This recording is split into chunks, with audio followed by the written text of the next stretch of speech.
2026 NTPC under graduate CBT 1 का जो paper हुआ था उसमें आपसे ये त्रिकोणमिति का सवाल पूछा गया था। इस सवाल को आप तभी लगा सकते हैं तब इसमें लगने वाले बेसिक कंसेप्ट आपके क्लियर होंगे और वो बेसिक कंसेप्ट आपके क्लियर होने चाहिए तभी आप इस प्रकार के सवालों को लगा पाएंगे।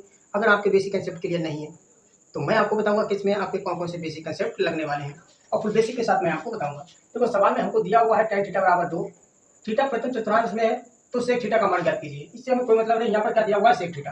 तो सबसे पहले हम सेक थीटा बराबर हमको पता होना चाहिए हम क्या लिख सकते हैं। सेक थीटा बराबर हम लिख सकते हैं कर्ण बटा आधार। अब यहाँ पर हमको सवाल में जो मान दिया हुआ है वो दिया हुआ है tan थीटा बराबर 2 और tan थीटा बराबर होता है लंब बटा आधार। अब यहाँ पर 2 है, यहाँ पर क्या लंब बटा आधार है तो हम क्या करेंगे जो 2 है इसके बटे में 1 लिख सकते हैं। कोई भी संख्या हो उसके बटे में हम 1 लिख सकते हैं क्योंकि 1 से अगर हम 2 के लिए भाग देते हैं तो हमको 2 ही प्राप्त होगा। इससे क्या प्रतीत होता है कि जो हमारा लंब होगा वो 2 होगा और जो आधार होगा वो 1 होगा। अब हमको जरूरत किसकी पड़ेगी, कर्ण की। तो कर्ण निकालने के लिए पाइथागोरस प्रमेय होती है। वो पाइथागोरस प्रमेय आपको पता होनी चाहिए, वो होती है k बराबर अंडर रूट लंब का स्क्वायर प्लस आधार का स्क्वायर। लंब हमको यहाँ पर दिया हुआ है 2 का स्क्वायर करेंगे तो हमको 4 प्राप्त हो जाएगा। आधार दिया हुआ है 1, अगर 1 का स्क्वायर करते हैं तो हम 1 ही हमको प्राप्त होगा।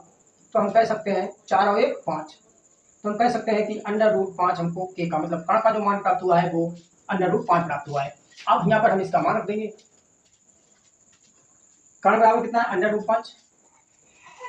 आधार यहाँ आपको 1 दिया हुआ है, अगर मैं इसके बटे में 1 लिखता भी हूँ, अगर 1 से इसे भाग देंगे तब भी हमको क्या प्राप्त होगा अंडर रूट 5, जो आपका ऑप्शन है सी। आशा करते हैं दोस्तों आपको बढ़िया तरीके से समझ में आया होगा। इसी प्रकार के वीडियो देखने के लिए चैनल को सब्सक्राइब करें। अब आपसे मिलते हैं अगले वीडियो में अगले सवाल के साथ।